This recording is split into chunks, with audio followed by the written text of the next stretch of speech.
Hey, everybody. Thanks again for joining Lessons Learned, the dumbest thing I've ever done. And I am the head coach of Financial Coaching. And today we have one of my dear friends and fellow financial coaches, and I am so excited to introduce her. Here is Valeria Fournet, and she is, again, a fellow financial coach and the owner of VF Financial Coaching. How are you doing, Val? Hi, I'm good. Thank you for having me, Suzanne. Yes, I know. So Val and I have known each other for a long time now, and I cannot wait to hear about the dumbest thing she's ever done with money. But first, Val, tell us a little bit about your coaching business and how you help people. Sure. I started coaching over a year ago. I did my training through Dave Ramsey, and I always love numbers. Since I'm 16, I do budgets all the time, so I'm kind of nerd in that aspect. And when I found out that there's people that dedicate their lives helping others with this, I was like, oh my God, this is awesome. I want to do it. So I started, and right now I'm focused on coaching Spanish-speaking people living in the United States. I also coach people that speaks English because I speak English, but 80% of my clients right now are Spanish-speaking. So that's more where my biggest clientele number is moving on. It's the Spanish speakers. Yes, I think that's such an important aspect, especially in the U.S. where the Hispanic population is increasing. I have sent numerous leads over to Val over the last several years because it's just easier. It's more of you're more comfortable, right? When you're speaking your first language, and money is pretty uncomfortable to talk about anyway. So we're talking about money and we're speaking our second language. It's probably not the most comfortable situation. So yeah, I feel very strongly that it's important that people who, even if they do speak English, if they prefer Spanish, should definitely be able to get financial coaching help from someone like you. You also have a couple clients, or have had a couple clients in South America, right? I do. I have clients in Colombia. I have clients in Brazil. I just started with a client in Spain. Wow. And I have clients in the United States. Yeah. So you are an international financial coach. Yes. I like to set it that way. That sounds nice. That's awesome. That's how I should have introduced you, right? So, Val, yes. You said you've always been a bit of a nerd, and this was something I did not know about you until I got your little questionnaire. You were an industrial engineer? I am. Yes, Tell me how did you get into that? How long does it take for school, and what did you do? So when I decided to pursue industrial engineering, was because I'm pretty good with math, but I also like to interact with people. So when you study this career in South America, you will find a lot of industrial engineers working in HR, or you will find industrial engineers working in the main administrative area, not necessarily in manufacturing, right? So when I went to school, at the end of I think it was the last year, you decide where you want to go. If you want to go manufacturing, if you want to go environmental, or if you want to go to finances. So I wanted to go to finances, and that's what I did. And for some reason, I always work as a assistant manager or administrative or customer service. Like, I've never really worked in a manufacturing company, like because never has been my interest, really. And I love it. And most people ask me, like, what does an industrial engineer does in HR? Well, we kind of work by hand with psychologists to put numbers in everything. Because when you're running a company, you want to see results. You want to see, okay, I have these people. I'm glad to have people. We take care about people. But where are we going? How efficient is working with this person? So we kind of create all these type of formulas to help psychologists to measure productivity in the companies. That is so cool. I had no idea. My dad was an engineer, but he was a civil engineer. So he ended up working more in the construction sector, where I grew up in New York. When he was an engineer, New York was experiencing, there was some downtimes after September 11th, but it was always experiencing growth when he was in his prime working in the city. But I never knew that about industrial engineers. That is so cool. So a lot of statistics. We do a lot of statistics. We do a lot of process improvement, quality control. I actually have a client that I am coaching right now, and we barely see finances. Like, I've been helping him. He owns his company, so I've been helping him to measure times, to measure how he's going with the production. How long does it take an order to get out of your company? Are you doing it right? Can you cut some areas and maybe do it faster and better quality, or keep the quality? All those things. So it's very interesting. That is unbelievable. What an amazing skill set for a financial coach to have. I think we need to start. We should have introduced you as that. Final question on the industrial engineering thing, only because I did this. Do you guys work with Six Sigma? We do. Okay. So I was, for a period of time, I was a green belt in Six Sigma. I haven't touched it in years, but I loved being able to look at a process and say, what is the quickest way from A to B? Not necessarily the quickest. What is the most efficient? What is the most productive? What is the safest, right? If we're talking about actual manufacturing, then we have to talk about the safety aspect and OSHA and all that fun stuff. Could we do this quicker? Sure, but then it wouldn't be safe, right? Exactly. So I loved that was really saving you money going quickly. Exactly. Or not. This totally translates into financial coaching as far as I'm concerned, because what we're doing with our clients is we are getting them from A to B. Some of our clients have never made it to B, right? We're still working on A and a half over here. Yeah. But how much better is it to get from A to Z efficiently? Like, if we could just get our clients through ABC, XYZ, and we've skipped the whole middle of the alphabet because we've given them the tools to use. We've provided additional motivation. We've worked with them on their budgets and found areas of inefficiencies or overspending that they didn't know. My goodness, you were like born to do this. Well, and it's funny because when you do Six Sigma, when you're an industrial engineer, you kind of leave the human part a little aside. And that's what I'm learning with this process. Like, they need to go by hand, they need to give you a quick example. I know we're time, but my first job, I was doing an internship in a company, and the manager told me, I have 10 computers, 10 laptops. We're going to give it to people who works in the manufacturing with the idea that they need to do these 3 classes through the year. And if they complete it, the computer is theirs. If they don't complete it, they need to pay for the computer. Great. I put all the program together, blah, blah, blah. Computer, first day, we're going to give the computers. And when I get to the classroom, these people didn't know how to open a computer. They didn't know how to turn it on. So it's one of those things that you're like, I feel sometimes we live in a bubble, and you're like, oh, okay, I need to move back and say, now I need to do a whole plan on how to teach these people how to use a computer, how to turn it on, how to be safe with the internet, how to use Microsoft Word, to do the classes. It was a whole new world. And I feel with coaching, it helped me to open my eyes a lot to understand that first, we're not all the same. We grow up in completely different environments, but also maybe I have client A going from A to C really fast, but client B might take a year to go from A to B. So it's kind of learning those behavioral patterns that are very, very important and very interesting. Yeah, that is awesome. I love that. That's so interesting.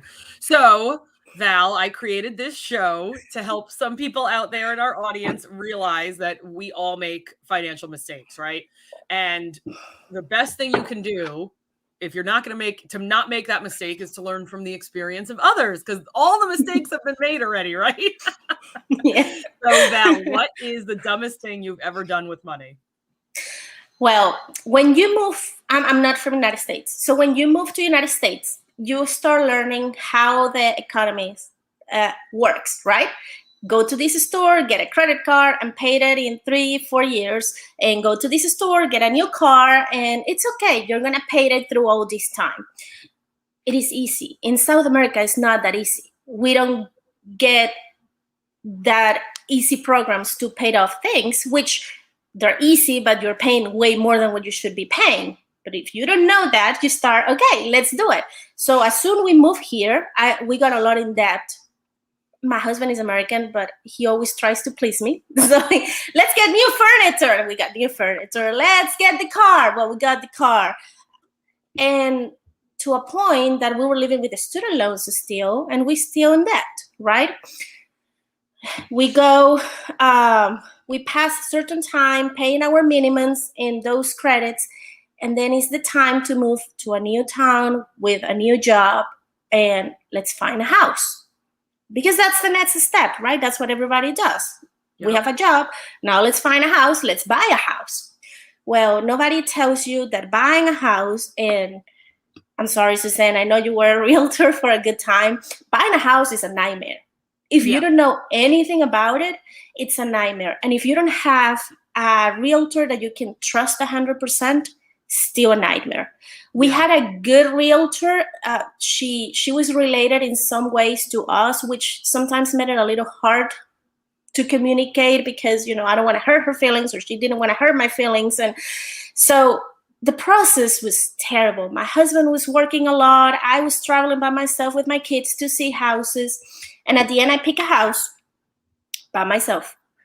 Oh. And I didn't realize how much money I needed to invest to fix the things that the house needed to get fixed. Like changing roof, like changing a whole wall because it was leaking inside, you know, and it was nightmare behind nightmare. And when we bought the house, we were told that the house was empty for a year because they got a new job out of town. And then we moved here and the neighbors know that house had been empty for over 4 years. So, you know, those kind of things that I'm like, oh, okay, the help I got, it was not good enough for myself. I didn't do enough research, okay? And I don't know, forgot things. When we got the money for the down payment, I decided to put half on a saving account. And my family was mad, like, you should put all toward the house. I was like, no, I'm gonna put half on a saving account. I don't know why, I'm just doing it. And we move in. We start fixing all of these things that I put that money aside. And then I met Dave Ramsey. And I'm like, oh, man, I should have met Dave Ramsey a year ago. I would have looked better. Like, there is always an apartment complex where you can live. There is always a place you can go and live before you move to a house. There's not really an excuse why you need to move a house immediately and buy a house immediately. So I wish I had more like guidance in that moment. Right now, we love our house. We have fixed it. It had worked out perfectly. But the first 6 months to a year living here, it was a nightmare. Yeah, it sounds like it. Yeah, luckily, when I did do real estate, I only did commercial real estate. Okay. But that, I mean, you hear horror stories about this all the time of, you know, real estate agents that don't call you back. You know, you're waiting on an offer and 3 days later, you have no idea if your offer has been accepted, and real estate agents that don't show up to home inspections. That's a huge red flag that I tell people. If you're a real estate agent, if you're already like on the fence and your real estate agent doesn't show up to the home inspection, COVID or not, we closed on our house last April. Not only was my real estate agent there, the assistant from their office was there. And they stayed there, and we had to have the home inspector come back twice because there was like a moisture issue, which ended up being resolved. But they came back a second time, and so I'll be honest, he might not have been the nicest guy in the world. He's not someone I would have been friends with, but he was there every step of the way. And anytime we had questions, he picked up the phone. And yeah, I think that's people use someone that someone is recommended or something like that. And it's not always the best decision. So you met Dave Ramsey. Yeah. And I feel she was nice, but I think she was a commercial real estate too. She just helped us. So this was really not maybe her strength. I'm still very thankful with her, but there's a lot of things that I wish somebody sit down and said, okay, look, when they do an inspection, you're going to have a manual this thick. That not necessarily means the house is bad, but not necessarily means that the house is good. And you will need to spend all this money fixing all these things, you know, and I think it's lack of knowledge. I think just the passion of having a house. I've never lived in a house in my life. I always live in an apartment, and it's like, let's have the house. We're going to do this. Hold on. I wish I had more. I wish I had listened better to my family saying, just move to an apartment, move to an Airbnb while you find something. And I had a 1-month-old baby. I had my 5-year-old baby. It was like too much going on at the same time. Yeah. And I think people don't realize 90%, maybe even 95% of buying your home is emotional. Mm-hmm. You think that you're thinking clearly, but you're not. No, you're not. And with a 5-year-old and a 1-month-old, you're not thinking about anything. Yeah. So we met Dave Ramsey, and now that we've met Dave Ramsey, obviously you've done your coaching training. You now help other people. If you could go back in time to your situation, what would you have done? Would you have rented an apartment? I would have rented an apartment. That was another thing. We couldn't find apartments online. Like, we were 9 hours away. Oh. So it was hard to find apartments online, but I would have taken more time off just to drive around and find, because right now I've seen apartment complex in every corner that I didn't see it 3 years ago. So I would have taken a long time to really come and drive the area and set up an apartment and live in an apartment for at least 1 year until we know the area. And we said, okay, this is where we're going to live. This is a good place to live. And this is the value of a house that I want to get. Right. Absolutely. I love that. Well, I am very happy that all worked out and that you guys love your home now. And how old are the babies now? My baby's 2 and the oldest one will be 7 in October. Oh my goodness. So they have a house to grow up in, and I'm sure that feels good, even though it was very, very stressful, right? Oh yeah, I'm not moving in the next at least 10 years. I'm not buying more houses. Like, no. No, never again. This is why I never got into residential real estate. It's too emotional. It is too emotional, and I hope there's people out there that are very sincere, but you never know what to believe. Yeah. Like, are they telling me the truth or not? Or is this real? Does they even know what happened in this house? Somebody die in this house? Those things you never really know. And that's the cool part about what you and me do now as financial coaches, is that we can be that objective third party, second set of eyes, whatever you want to call us, because we don't sell real estate, right? We don't sell insurance. We don't invest money. Coaches don't normally have a Series 7 license, and we can look at everything from the outside and say, are we sure we want to buy right now, while we're in student loan debt, or you haven't even visited the town yet. So now we get to say that stuff, right? And people and we understand, I'm sorry that I interrupt you, but we also understand all these papers. Like, I learn all the language, I learn all the papers, I learn every single part of buying a house, if it's a good idea or not. Yeah, right, exactly, right? So we learn, not only do we learn from our training as coaches, but we've learned from our personal experience. So exactly. Yes. Thank you, Val, for your honesty and for sharing your financial blunder. It obviously worked out for you in the end, but I know our audience will definitely appreciate your honesty. Join me next week, everybody, for another edition of Lessons Learned, the dumbest thing I've ever done with money, and subscribe to the Grace Financial Coaching YouTube channel. Talk to you soon.